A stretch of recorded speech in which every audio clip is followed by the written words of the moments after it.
Welcome to Revitalize and Replant with Mark Clifton, where we equip pastors to take their churches from declining to thriving by pointing them to a new future and a new hope. Join us weekly for encouragement and practical advice in your pastoring journey.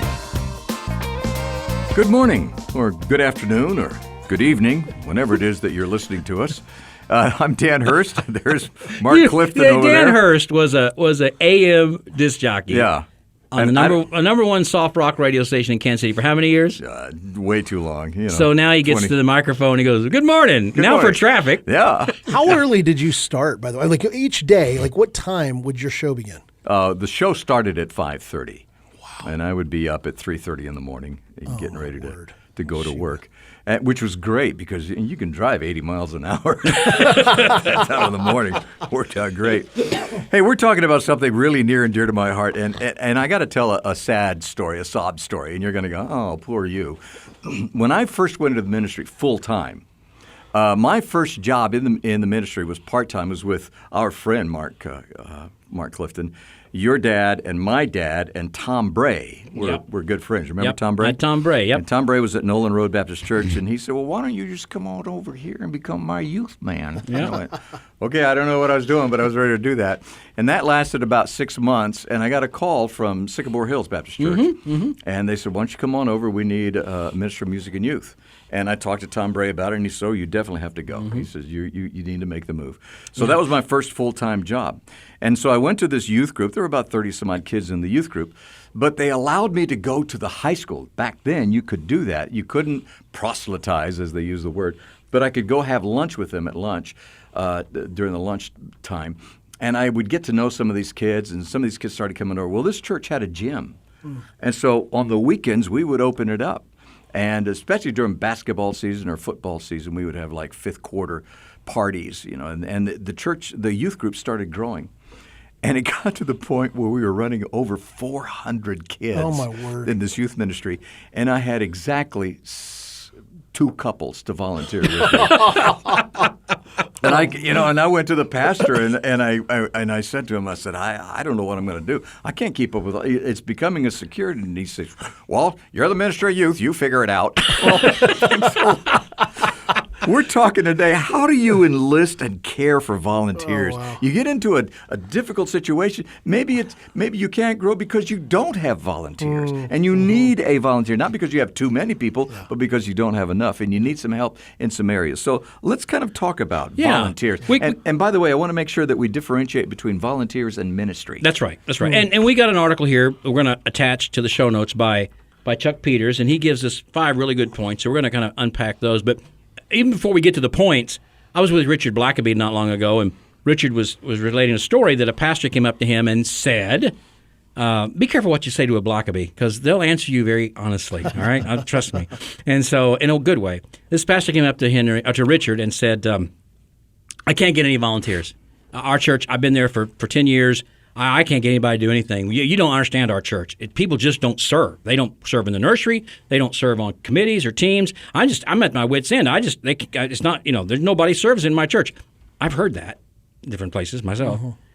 And Richard just said, well, that's your fault. He said, you're the leader. Yeah.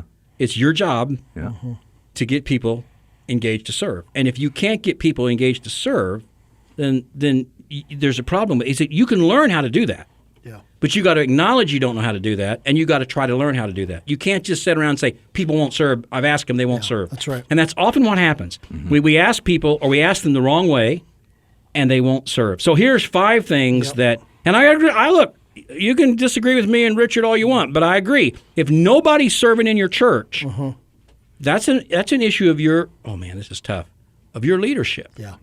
And you say, well, we don't have any leaders. Well, then why don't you have any leaders? Right. Have leaders left? Is there some culture there that doesn't let leaders flourish? Are leaders not attracted to your... I mean, guys, you've got to ask these questions because there are other churches that have leaders. Other churches... So anyway, we got... Okay, here's 5. Number 1, Mark, you deal with this.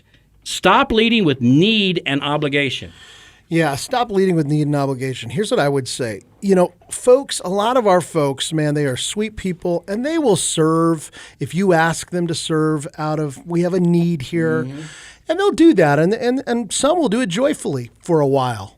But here's what you got to realize.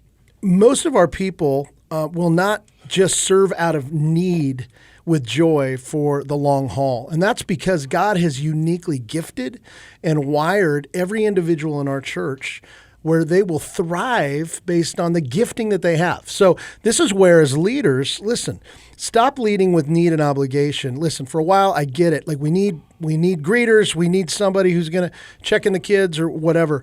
If you want to be a church where people are thriving, then you need to help people identify their gifts, how God has wired them, and then you need to help create new pathways for them to actually use those gifts, right? I always say this, there's typically, I'm generalizing, but two types of church culture. There's church cultures that are high control, and the posture toward the people is, why should I let you do that? Versus a grace culture church that says, how can I help you do that? What can we do to empower you and encourage you? And so if you want to see people come alive as volunteers, you got to tap into their passion. You got to tap into their gifting, and then you got to unleash them. You know, Frank Tillapaw wrote a book. I don't know if you remember this back in the 80s. I think you can get it for like 20 cents on Amazon, but called The Church Unleashed. And I've learned so much from that idea of find people where they're gifted, because people want to volunteer. It's not that they don't want to. It's just we need to help them connect their passion and their gifting with those volunteer or they may not know yet they want to volunteer. Yeah, that's true. But that's true. If you only come to them with need and obligation, let me tell you who else comes to them with need and obligation. The school, where they work, other volunteer organizations, everybody comes to them with need and obligation. And you're adding to that? No, you don't start with need and obligations like you said. You really start with, I really think this could really be beneficial to you. I think this is something that you would really enjoy, and you would find it to be a real blessing in your life while you get to bless others. I mean, seriously, it's not that we need you. Well, if we don't have you, because you're right, they may take it. Yeah, they may for a while. But then they're gonna resent you for doing it, and they're going to look for a way out, and then they're going to be really hesitant to ever volunteer for anything against. That's right. So leading with need and obligation is not a way to really engage. That's normally the way we do it. And you'll do it on Sunday morning. And we need some more people in the nursery. No. You go to folks and you go, I've been watching you and thinking about you. Would you pray about perhaps helping with our children? Because I think you would do great. I think you would find real joy in that. Totally. And right there is the key. And because it all comes back to leadership. You got to know your people well enough to be able to say, I see this stuff in you that you may not even see in you. Right. And obligation, sometimes we say, you've got 2 kids. You need to take your turn in the nursery. It's like fair's fair. That's obligation. We're not about obligation. We're about grace. We're about serving out of the heart. And I mean that's what you do at in the Rotary. It's your turn to serve in the Rotary Club. So you wash dishes at the camp today because it's your obligation. Okay, great. This is the church. That's right. So don't lead. Now you do talk about need. Sure, totally. And you may even talk about obligation. Yeah. This is your but you don't lead with that. That's right, exactly. Well, there's a key to that, too, and that is they're not going to volunteer unless they see it as a need. Yeah, that's true. It can be your need, but if they don't believe there's a need that they can fill, because we're motivated by need. We're not motivated by wants. We're motivated by need. What I understand to be a need, that's if I really believe I can meet that need. That's number 2. Yeah. Not only do you stop leading with need and obligation, but number 2, are you all writing these down? You don't have to write them down because they're in the show notes. But anyway, number 2, communicate with a clear and compelling why. Yes. Why. And it's not just we need you in the nursery because we got to have 2 people in there. That's not a clear why. It's not just we need you to stand at the door and greet people because we need one more greeter. That's not a clear That's why. exactly right. It's not we need someone on the finance committee because we got to fill that slot. Talk to me, Mark, about what it means to communicate a compelling why. Man, that is so good, guys. And this is so key. This is all leadership stuff.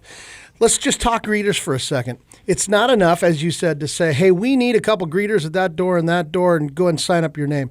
What I want, and I don't know about you guys listening, but I want greeters who are stinking passionate and excited about loving people as they walk through those doors every week. And so what I've got to do as a leader is answer the why question. Why does this matter? I'll tell you why it matters. Because somebody's going to come today who's given church one more chance. What are they going to experience from the moment they get out of their car and they come inside? How are we going to show them the love of Jesus? There's going to be a couple coming in today, and they just got a bad report at the doctor's office this week. And they're coming in, and they need hope, and they need love. And so why greeter? Because you are going to be the first stop to love them and remind them that Jesus loves them. That's compelling. That's what people, they'll get on board with that. And it's true with finances. You're not just looking at numbers, man. You're helping lead the way and helping us steward these resources for the glory of God, for the advancement of the kingdom of God. Are you kidding me? And when you're talking about children in the nursery, why? Because we want 2-year-olds to realize that the church, even at that young age, to connect with the idea that the church is a place where I'm loved and I'm cared for and it's safe and it's a good environment, and you have the chance to help do that, to help build in this child. I mean, the why is so a compelling why. A compelling why. And not just because we need it. That's right. But why do we need it, and what need will it fulfill? Number 3, boy, when you're asking for volunteers, clarify the expectation. Yeah. Yes.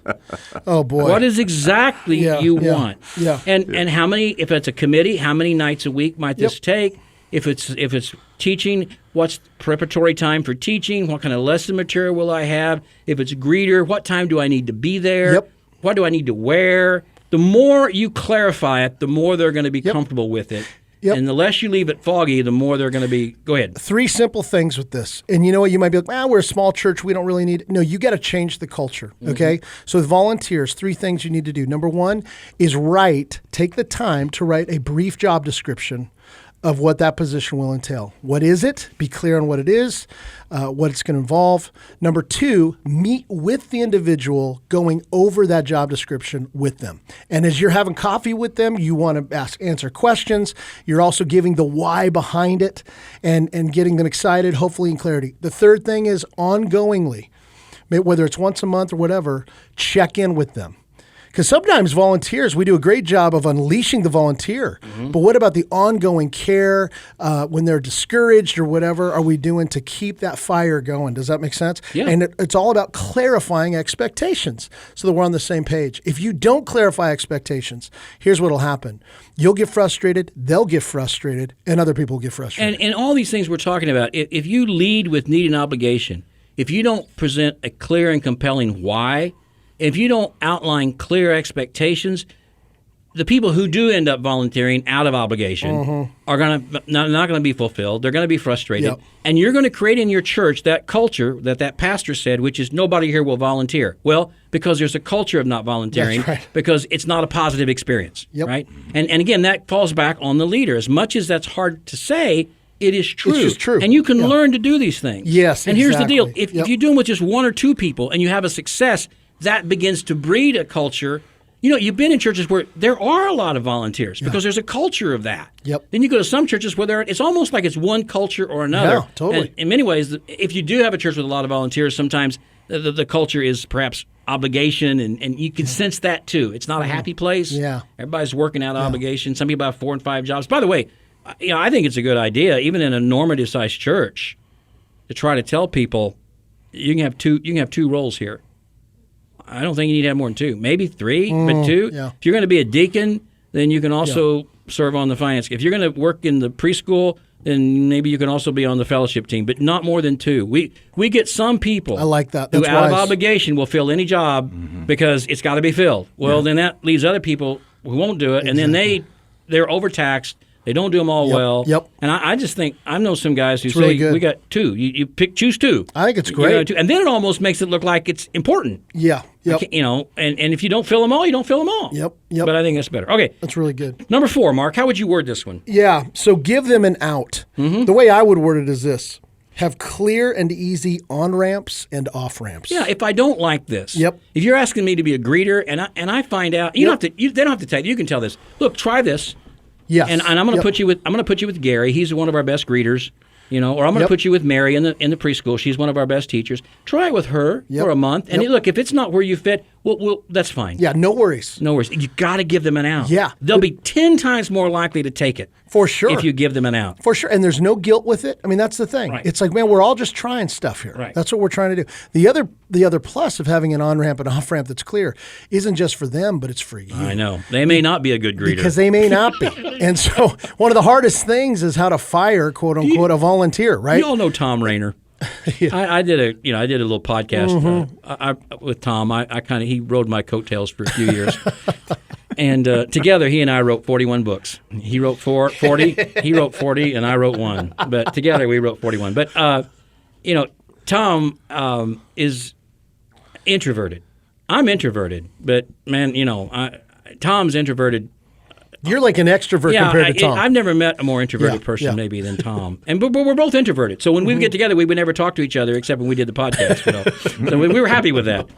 We'd go to lunch during the podcast. He'd go to one restaurant. I'd go to another. So it worked out really well. Anyway, he was very introverted. So, but he's so funny. He said, when I went to my son's church, they made me, of all things, a greeter. And I agreed. They put me at the front door. He said, about 3 weeks later, they moved me into the Welcome Center. And about 3 weeks later, they moved me to the sanctuary to pass out bulletins. They kept moving me further in because they realized I was not a good first impression or a good second impression. Maybe he could be the third impression. So, it gives you a chance to say, maybe this person isn't. Yep. I don't know who thought Tom would be a good greeter at the door. Yeah. I love the fact he said, they just moved me inside to the greet center, and then they moved me all the way to the sanctuary door. What are they trying to say? Next time I said, next time they're going to put you on the exit door as people leave. By the way, one of the ways that you can give them an out is to let them set the out. Instead of saying, okay, you need to do this for 4 weeks. Yep. No. Let them say, how long do you think you need to do this? That's a good idea. So you can make a decision on this. And we'll go with that, whatever you decide. Right. It gives them control. Yeah. So. Okay, and the last one on these 5 is make it personal. Not like, it doesn't matter who you are, I just need a warm body in there. Right. We could have said that to begin with. Yeah. I think this would be helpful to you. I've looked at you. I've been following you. We've had some conversations. I just think knowing what I know about you, I think this would be good for you. Yeah, it's and good. Make it personal so they see that you have some investment in them rather than just, and be careful about ever asking for volunteers from the pulpit. Because then you may get somebody and you got to tell them man. no. Oh, I know. Yeah. I know. That's the worst. I mean, that is the absolute worst. Yeah. And you've got to then tell them no. So I don't think you need to do that at all. I don't think that's a healthy way to do it. We had we were working on developing a prayer ministry in our class, and one of our team leaders got up and he said, "Okay, we need somebody to lead our prayer ministry." Oh boy. And the guy that volunteered for it, he was just a wholesale Pentecostal, And it was like, and I thought to myself, well, this is going to be fun to watch. Here we go. So, sure enough, it didn't quite work out. Well, this is where, guys, I would say this, going back to, if you're the pastor, you've got to be willing to sit down with people and ask them questions. What are you passionate about? You've got to What do you shepherd love them. to do? Here are things I'm getting in. There's just no getting around the hard work, but the joy of personal shepherding. Yep. That's how you're going to get your best volunteers. That's how your church is going to be healthy, as people are using the way they're wired by God and using the gifts they have. All right. Good job. Are we wrapping it up? We're wrapping it up. We need some people to volunteer to subscribe to this podcast. And we're not talking to you about a need of obligation. This would be good for you. You would enjoy it. Well, that's and one then if way you to don't put like it, you can unsubscribe in a month. But we want to be very clear about That's this. right. You push the subscribe button. Please There's do. an easy on-ramp and off-ramp. There you go. This is Revitalize and Replant with Mark Clifton. We want to make sure that his name is associated with this particular podcast. And we want to thank you for listening to us today. It's such a pleasure to have you join us. We really do consider you to be part of our family. We really do, and we can't wait till Christmas. And which we get all the gifts that come in. That's true. They'll just be rolling in. Anyway, take time to subscribe if you would. And we want to give a big thank you to North American Mission Board for the work that they do in making this possible and helping us find locations and even subject matters to come up with for us to talk about. If you've got an any ideas, any suggestions on things that you'd like to see us cover, please send us an email. You can post it. Depending on which platform you use to listen to, you can leave us messages or feel free to call Mark Clifton directly There you at home. go. That's right. Give me my number here. Tell him what you want us to talk about, and we'll be glad to do that. We'll see you next time. Thanks for spending time with us today. Thanks for joining us today on Revitalize and Replant. This podcast is brought to you by the North American Mission Board, where we help dying or struggling churches regain health for the glory of God and the good of their communities. If you found this conversation helpful, don't forget to subscribe to the podcast on your favorite platform. To learn more about becoming a replanting pastor or to explore resources about revitalization for your own church, visit churchreplanters.com.